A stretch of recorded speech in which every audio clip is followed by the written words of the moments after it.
Hi, I'm Kevin O'Connor, and welcome back to Ask This Old House, where we'll go anywhere to answer your home improvement questions. Did you know there's a right way and wrong way to mow your lawn? I'll show you the right way. And I'm going to help these homeowners build a dream deck. As you can see here, we're planning on a 2-level deck. Right. So we've decided to make an upper level and then have a step down that's on a diagonal that leads down to a more lounging kind of area. Very nice layout.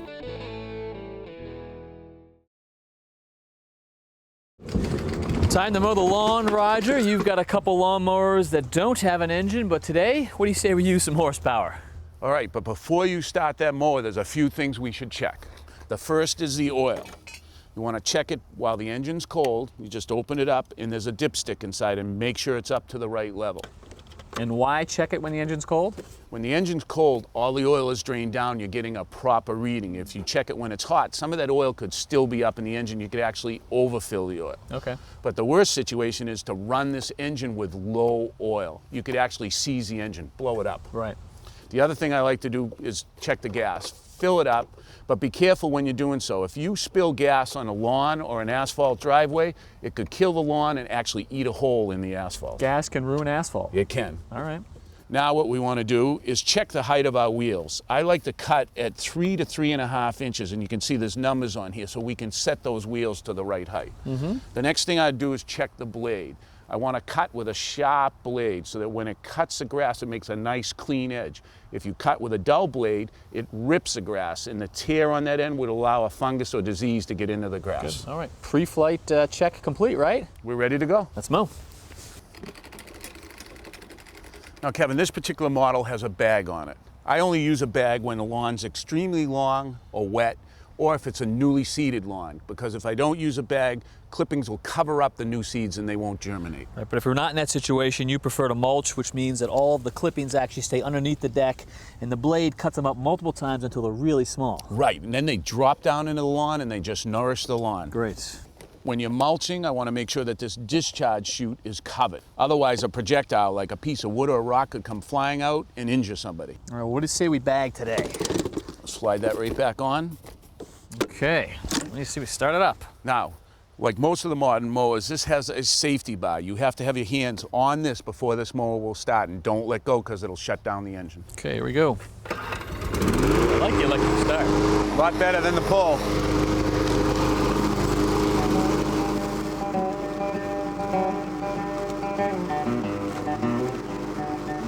I like to change the pattern I'm mowing every week, because if you mow the same way every week, you can actually leave ruts in the lawn from the wheels.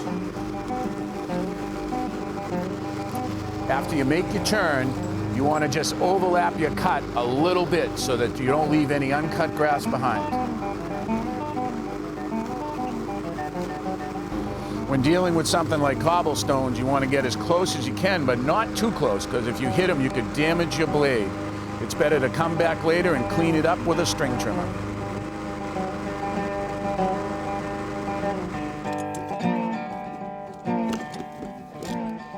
When you dump the bag, I like to put it either in a wheelbarrow or on a top and bring it over to the compost pile. Where the lawn meets the bed, there's usually a drop in grade. If your wheels go into that drop, then your blade lowers and it'll scalp the lawn. So to make sure you don't scalp the lawn, stay a few inches away from the edge and come back with your string trimmer and clean it up. Kevin, that's perfect. Now we'll just come along with a string trimmer, clean up that edge. We didn't scalp the lawn, we didn't dull the blade. All right, some good tips, Roger, thanks. Hey, did you just trick me into mowing the lawn? Me? No. Want to see a fence I need painted? Yeah.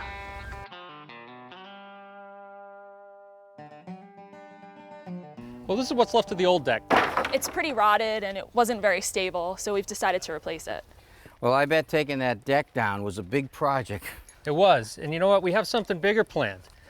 As you can see, I've already painted out the form of what's going to be our new deck. It's pretty big. This yellow line right here. Yeah, it's going to be 20 by 20. It's going to come all the way over to here. We got some stairs going right in here. I see, so you get an inset right here with some stairs leading up to the deck. That's right. Yeah. And let me show you what we're thinking about. Okay. So the plan is to have a 2-level deck. We didn't want to just have a simple one level square box. Right. So we've decided to make an upper level, which is for cooking and for eating. And then that will lead down to a lower level that's more for relaxing and lounging. And a nice diagonal step right here. That's very nice. Thanks. Now, when building a deck, there's a few things that you have to consider. First of all, how you're going to hang it to the house, how you're going to support it in the field, and you have to get a building permit. That's right. And actually, we did go to the town and we did get a permit, so we got that taken care of. We also found out that we needed to get the property surveyed to ensure that the structure didn't encroach on any neighbor properties. That's right. That's very important. So let me show you what I submitted to get that permit. Okay. This is what I drew out myself to try to get an idea of where the footings are going to sit. And as you can see, I have 12 of them here to support the deck. Right. And the green lines are the joists for the upper half of the deck, and the blue ones are the ones for the lower part. And this diagonal right here represents the step. That's right. All right, now these beams right here are actually two 2x12s. So I looked at this plan and I said, because of the size of the support beams, they will span 10 feet with no problem. Okay. You don't need all of these columns. So I've done a rendering right here where it shows less columns, less posts, less digging, less concrete, and less formwork. Sounds All good right? to me. To get started, we have to work on the layout. Great. What we've done is we've set up a series of batter boards on the outside perimeter of our deck, away from our deck. The batter boards are basically a couple of stakes in the ground with a horizontal board attached to it. The batter board also allows a couple of things. It allows me to position the deck or get a reference off of the house. So if I lay this string and I've got one end attached to the foundation down there on top of my batter board and I slide it until the string touches the foundation, right there, I'm now in line with the foundation. Now we're going to use the batter boards to establish a parallel line off the back of the house 20 feet out. That's the size of the deck. Right. Now you take the level, put it against the siding, and run a plumb line down. Melissa's going to measure from the level out. Okay.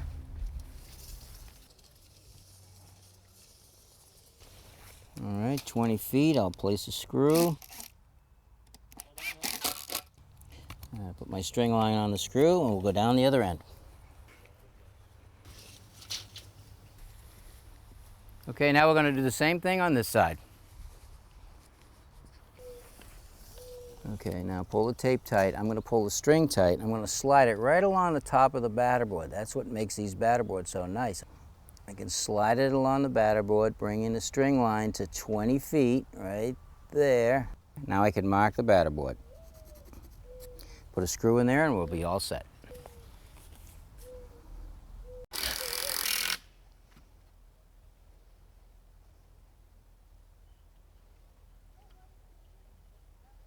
Okay, this line right here that runs parallel to the end of the house represents the side of the deck.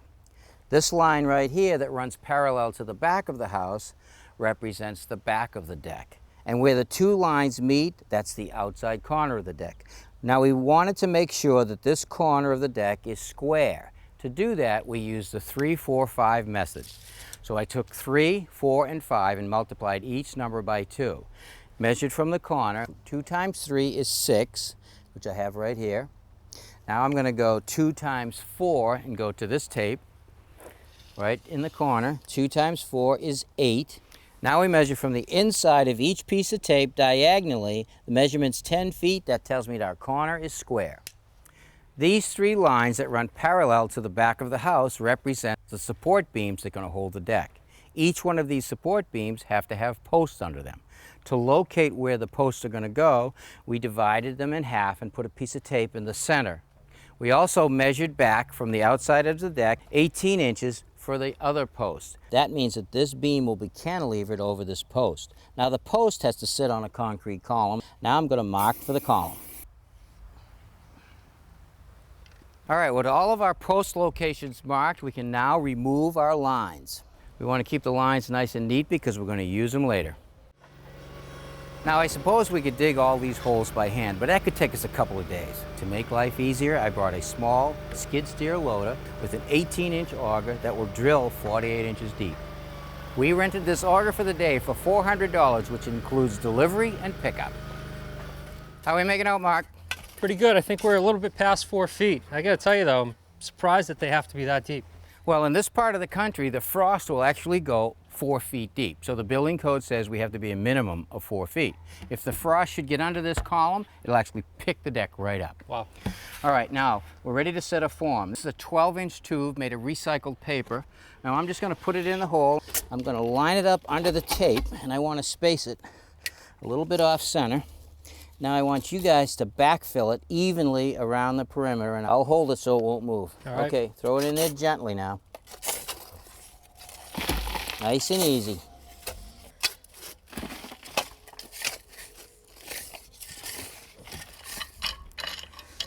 All right, all of our forms are set, but we can't fill them with concrete yet. Why is that? Well, you need to call the building inspector, and he's going to come out and measure every hole to make sure we're a minimum of 4 feet below grade. Once he comes and signs off and says everything's okay, then you can get some concrete and fill them up. Easy enough.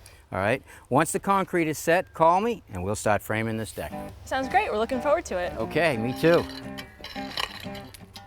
Wow, you guys have been busy. Yeah, we sure have. Well, the last time I left you, all the forms were in, and you needed to get an inspection. How'd that go? It went great. He came by and checked the depth of each hole and passed with flying colors. Well, that's always good. Yeah. So you've mixed up a lot of concrete. Yeah, About that's how many right. bags did you use? It's a little over 5 bags per column. So about 42 total. Yeah, that's a lot. Yeah. The biggest trick to pre-mix concrete is making sure you have the right amount of water. You don't want the concrete to be too wet, and you don't want it to be too dry. Yep. All right. Now the next step we have to do is we have to make a connection between the top of our concrete posts and our wooden posts that are going to support our beam. Okay. All right. So I see you've drilled a hole and you put in an expandable bolt into the concrete. That's right. And now you're going to use these metal brackets that are going to sit on top. And that bolts down like that. And there's a flat plate that goes on top of that. And that actually allows about 1 inch on top so that the wood's not sitting in the water when it rains out. And then we can make a connection between the top of our concrete and our wooden post. Now we're ready to start installing our post bases. We reinstalled our line using our batter boards, which is parallel to the back of the house. We used the string line to dig our holes, to set our columns, and now we're going to use it as a reference to set our post base. The bottom of the post base, there's a slot so we can slide it back and forth. So we'll set this first one right here. Okay, now we're going to put a washer and a nut on. I don't want to tighten it yet. Now I'm going to measure off of the string, see where we're at. It's 1.5 inches. Okay, so now we know where we're going to set the rest of our post bases. So we can tighten this one down.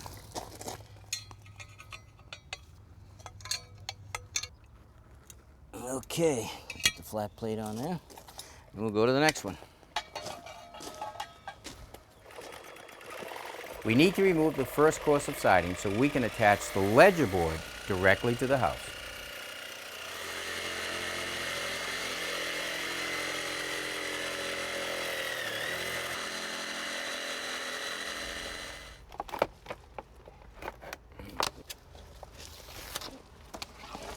Well, that was easy.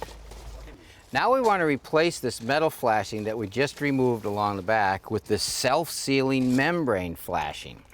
All right, and I want to make sure that it goes up underneath this row, and I also want to make sure it goes behind this remnant left from the first row. Now I pried the siding out, and actually the nail has come with it, so now I can put my bar up underneath the siding against the sheathing into the nail. Now I'm going to hit my bar, bending the nail slightly, tap it, leave my bar on there, hit the siding back. Now I can get that nail.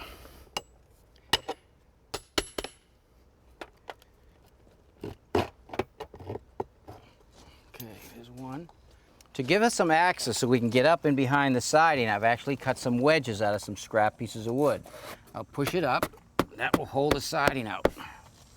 This stuff is really sticky and I don't want to take all the paper off yet. Okay. Okay, so now what we're going to do is we're going to slide this corner up underneath.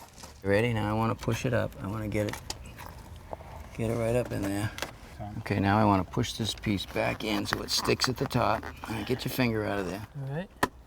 There we go. Now, pull it back slightly. Now hold down on that so that... Now we'll stick it here. Keep it nice and flat if we can. Sure.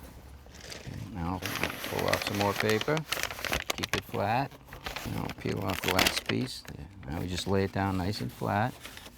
Way through? Yeah, there's the first one, and that wasn't too bad. No, that was pretty good. All right, now we're ready to install our pressure-treated 2x8 ledger board. What we don't want to do is push it tight up against the underside of the siding. So I've cut a gauge block out of a scrap piece of a 2x4. I've got the thickness that I have for my deck, plus a little bit of airspace. I can use it this way, 1.5 inches, push it down for the thickness of my rim joist. So I now have it positioned correctly. Put my gauge block back on the top. Now I'm going to tack it in place with some nails, and then later on we'll screw it in place.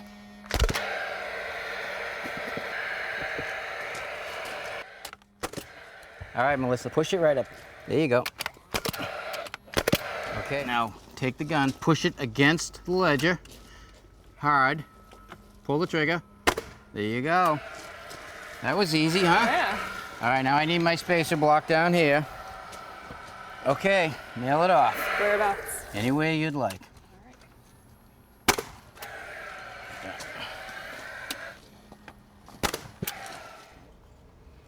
I want to make the joist spacing 16 on center.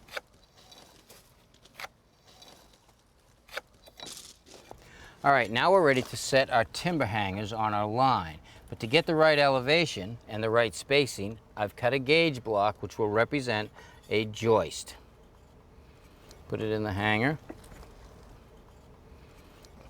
I'm going to tack that little tab right there in place. That holds the hanger. Straighten it out. Tack this one. Okay, now we'll nail it off.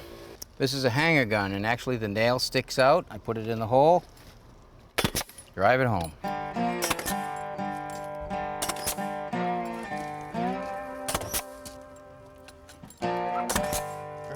Now we've nailed the ledger to the house, but that's not enough fastening. What we want to do is lag it to the house. We're going to use a 6-inch lag bolt, and I'm going to pre-drill the ledger with a 3/8 drill bit. Okay, put the first one in there.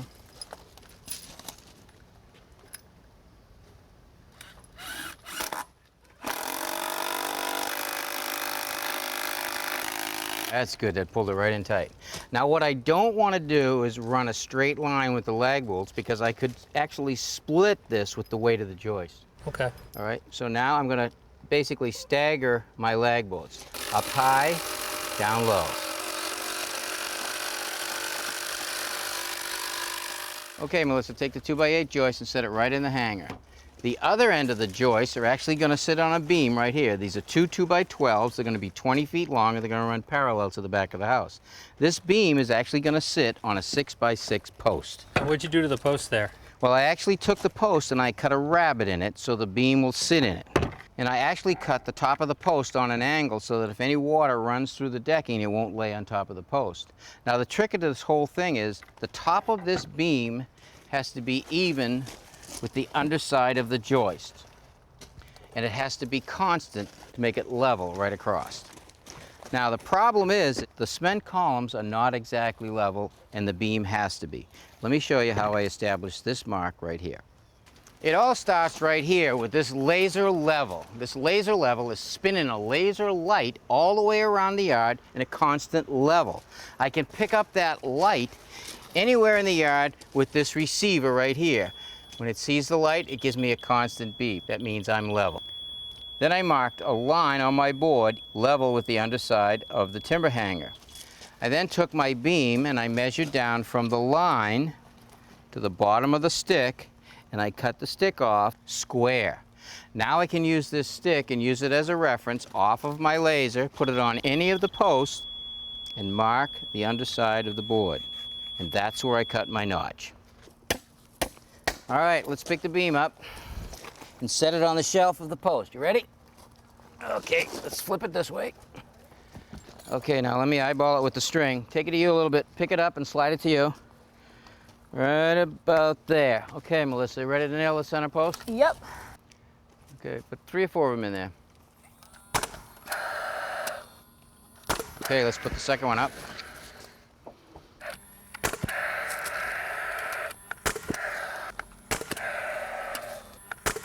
Okay, now we've made the connection between the post and our concrete column using these metal brackets. Now we want to make the connection between the post and the beam using these galvanized carriage bolts. I've pre-drilled an 1 3/8 hole for the washer and the nut.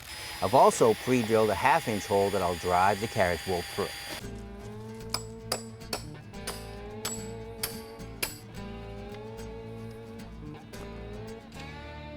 Now I'll just tighten them up with our impact wrench.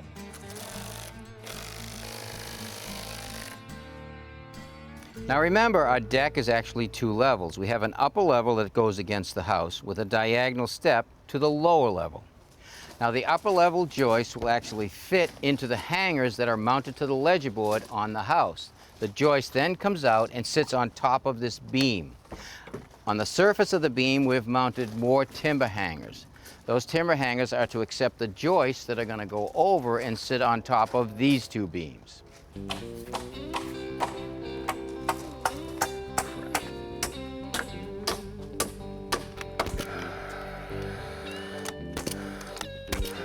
Now from the upper level, you're going to step down 1 step to the lower level, and that step's going to be a diagonal.